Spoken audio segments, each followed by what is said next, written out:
بسم اللہ الرحمن الرحیم۔ السلام علیکم ورحمۃ اللہ وبرکاتہ۔ بسم اللہ الرحمن الرحیم۔ عزیز طلبہ، آج مقامات حریری کا سبق نمبر 71 ہیں۔ آج کے سبق میں ہم پڑھیں گے ينبئ تخاذر طرفه وتشامخ انفه سے لے کر ومعهم انعقدت المودات تک۔ تو آئیے شروع کرتے ہیں۔ ينبئ تخاذر طرفه وتشامخ انفه، تو اس آدمی کا گوشہ چشم یعنی آنکھ کے کنارے سے دیکھنا اور ناک چڑھانا اس بات کی خبر دیتا تھا انہو مخرمبق، کہ وہ خاموشی سے سر جھکائے بیٹھا ہے، لیمباع، تاکہ حملہ کر سکے، ومجرمز، اور سمٹ کر بیٹھنے والا ہے، سیمد الباع، کہ ان قریب دراز کرے گا بازوؤں کو۔ جس طرح کہ پرندہ بسا اوقات اڑنے اور پڑپڑانے سے پہلے سکڑ جاتا ہے اور سکڑ کر پھر اڑنے کی کوشش کرتا ہے، تو پرندے کی اسی کیفیت کے ساتھ حریری نے اس آدمی کی تشبیہ دی ہے۔ ونابض، اور کمان کا چلہ کھینچنے والا ہے، یبرن نبالا، کہ تراشے کلام کے تیروں کو۔ ورابض، اور گھٹنوں کے بل بیٹھ کر تیر اندازی چاہتا ہے، یبغی النضال، تیر اندازی چاہتا ہے، رابض، گھٹنوں کے بل بیٹھ کر تیر اندازی چاہتا ہے۔ فلما نصلت الکنائن، پس جب تمام ترکش خالی کر دیے گئے، وفاءت السکائن، اور سکون لوٹ آیا، ورکدت الزعازع، اور تیز آندیات طوفانی ہوائیں وہ رک گئی، وکف المنازع، اور جھگڑنے والا بھی رکا، باز آ گیا، وسکنت الزماجر، اور شور و ہنگامے پرسکون ہو گئے، وسکت المسجور والزاجر، اور خاموش ہوا وہ آدمی بھی جس کو ڈانٹ پلائی جا رہی تھی، والزاجر، اور وہ بھی جو ڈانٹ پلا رہا تھا یعنی ڈانٹنے والا۔ اقبل علی الجماعت، تو یہ آدمی متوجہ ہوا جماعت کی طرف، وقال، اور کہنے لگا، لقد جئتم شیئا ادا وجزتم عن القصد جدا، تحقیق تم ایک عجیب و غریب چیز لے کر آئے ہو، وجزتم، اور تم نے تجاوز کر دیا ہے، عن القصد، اعتدال سے، جدا، بہت۔ وعظمتم العظام الرفات، اور تم نے بوسیدہ ہڈیوں کو عظیم جان لیا ہے، وافتدتم فی المیل الی منفات، اور تم نے میلان میں، جھکاؤ میں تجاوز کیا ہے ان کی طرف جو فوت ہوئے ہیں، وغمستم جیلکم الذین فیہم لکم اللدات، اور تم نے حقیر سمجھا ہے اپنی اس نسل کو جس میں تمہارے ہم عصر ہیں، ومعہم انعقدت المودات، اور ان کے ساتھ تمہاری محبتیں قائم ہیں۔ ينبئ تخاذر طرفه، انبأ ينبئ انباء، خبر دینا۔ تخاذر، یہ تخاذر یتخاذر تخاذرا سے ہیں۔ تخاذر کہتے ہیں گوشہ چشم سے دیکھنا، یعنی وہ بندہ دیکھ رہا تھا تیز نظروں سے جس طرح کہ آدمی اپنے آنکھ کو جب سکیڑتا ہے وہ کسی چیز کو بغور دیکھنے کے لیے، تو اس کو تخاذر سے تعبیر کیا جاتا ہے، اور مطلب وہی گوشہ چشم سے دیکھنا ہے۔ تو خضر یخضر خضرن سے ہے تنگ آنکھ والا ہونا۔ طرف کنارے کو کہتے ہیں منتہا یعنی انتہا کو، اور آنکھ کو بھی کہتے ہیں، یہاں اس سے مراد آنکھ ہیں، جیسے قرآن پاک میں بھی ہیں لا یرتد الیہم طرفہم وافئدتہم ہوا۔ تشامخ، یہ تشامخ یتشامخ تشامخن سے ہیں باب تفاعل۔ تشامخ الرجل بلند ہونا، تکبر کرنا۔ شمخ یشمخ شمخن شموخن کے بھی یہی معنی آتے ہیں، یعنی تکبر کرنا، بلند ہونا۔ مخرم بقن، مخرم بقن یہ ملحق بالرباعی مزید فی باب افعلال ہیں۔ اخرن بق الرجل اخرم باقن یعنی سر جھکانا، زمین کے ساتھ چمٹ جانا۔ تو اس آدمی کی حیت بیان کی جا رہی ہے کہ وہ سر جھکائے بیٹھا تھا۔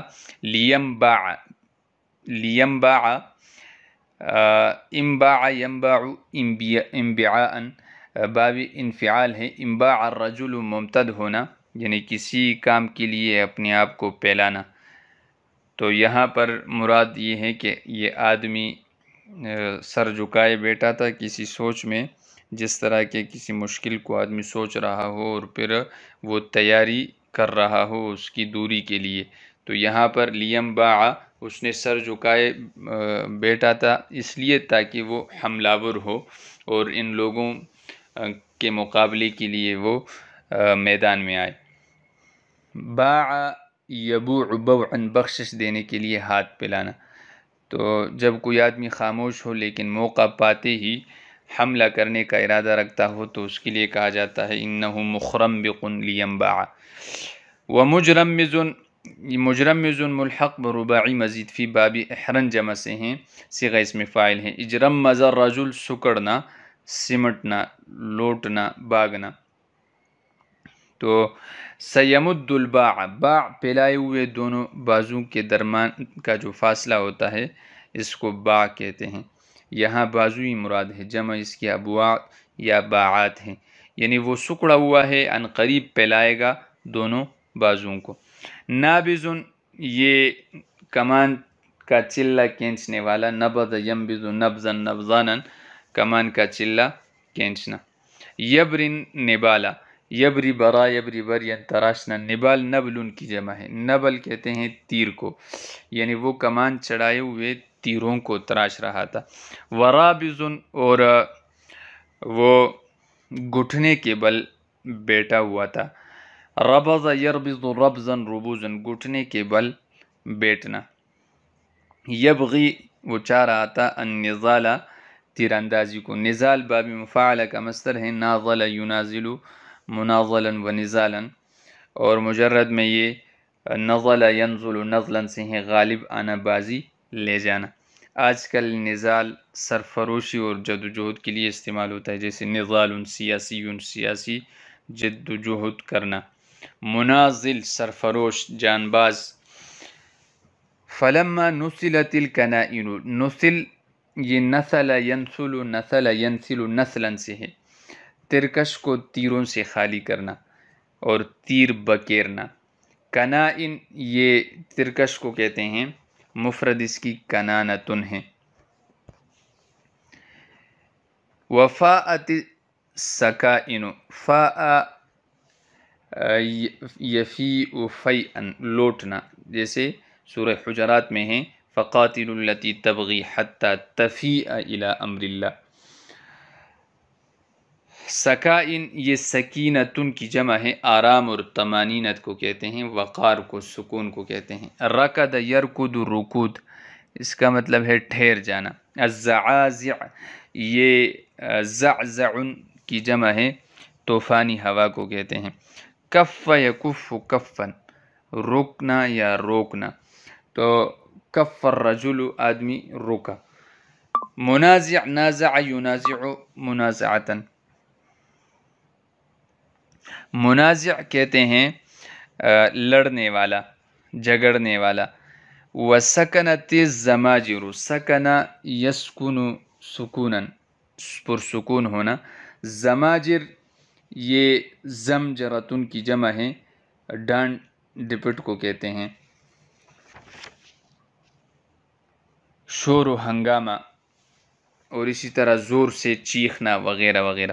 وسکت المسجور، سکت یسکت سکوتاً، خاموش ہوئے. مسجور زجر یزجر زجرن سے، اس میں مفعول کا صیغہ ہے، وہ جس کو ڈانٹ پلائی جا رہی تھی، اور زاجر بھی اسی سے ہیں، یعنی ڈانٹ پلانے والا. تو پھر وہ آدمی جماعت کی طرف متوجہ ہوا اور کہا لقد جئتم شیئا ادا، تحقیق تم لے آئے ہو ایک عجیب و غریب چیز. ادا ہولناک چیز کو کہتے ہیں، صفت کا صیغہ ہے، یعنی مصیبت اور دشوار اور ہولناک کا. جمع اس کی اداد اور عدد دونوں آتی ہیں. اد یا ادو، اد یا ادو، ادن مصیبت میں ڈالنا. وجز تم جازا یجوز جوزن سے ہیں، تجاوز کرنا. قصد میانہ روی، یعنی تم نے میانہ روی سے بہت تجاوز کر لیا ہے. وعظمتم العظام، عظم يعظم التعظیما، کسی چیز کو بڑا جاننا، عظیم مان لینا. عظام یہ عظم کی جمع ہے، ہڈی کو کہتے ہیں. رفات یہ بوسیدہ ہڈیاں، رفات ہر اس چیز کو کہتے ہیں جو بوسیدہ اور شکستہ ہو. وقالوا اذا كنا عظاما ورفاتا ائنا لمبعوثون خلقا جديدا. رفت یرفت رفتن، ٹوٹ کر بوسیدہ ہونا یا توڑ کر بوسیدہ کرنا. تو لازم اور متعدی دونوں طرح یہ استعمال ہوتا ہے. وافتدتم، فاتا فی المیل الی من فاتا. افتدتم یہ افتعال سے ہیں، فوت کرنا، تجاوز کرنا. فات یفوت فوتاً، فوت ہونا. وغمستم جیلکم، غمس یغمس غمسا، حقیر سمجھنا، کسی چیز کی بے توقیری کرنا. اور غمس علیہ جب اس کے صلے میں علا آ جائے تو جھوٹ بولنا، عیب لگانا. جیل نسل کو کہتے ہیں، قبیلے کو، خاندان کو. لکم اللدات، لدات یہ لدتن کی جمع ہے، ہم عصر اور ہم عمر کو کہتے ہیں، یعنی ایک ساتھ پیدا ہونے والوں کو. ومعہم انعقدت المودات، انعقد ینعقد انعقادا باب انفعال ہیں، یعنی منعقد ہونا. المودات مودتن کی جمع ہے، محبت کو کہتے ہیں، یعنی تمہاری ان کے ساتھ جو ہے محبت کا تعلق ہے اور پیار کا رشتہ ہے، تو تم نے ان کو حقیر جانا. حالانکہ ایسا نہیں ہے، بلکہ آج بھی ایسے ادیب اور فائق اور ماہر اور باہر لوگ ہیں جو ادب کے تمام اصناف پر قدرت رکھتے ہیں، اور یہ تمہاری جو بات ہے اور تمہارا جو دعویٰ ہے اس کے ساتھ میں متفق نہیں ہوں. تو آج کے سبق میں ہم نے مذکور عبارت کا ترجمہ، اس کی تشریح اور الفاظ کی لغوی صرفی تحقیق کی. آج کا سبق چونکہ تھوڑا سا مشکل بھی ہے، تو میں امید کرتا ہوں کہ آپ حضرات اچھی طرح اس کو بار بار سنیں گے اور اس کو اچھی طرح ذہن نشین کریں گے. والسلام.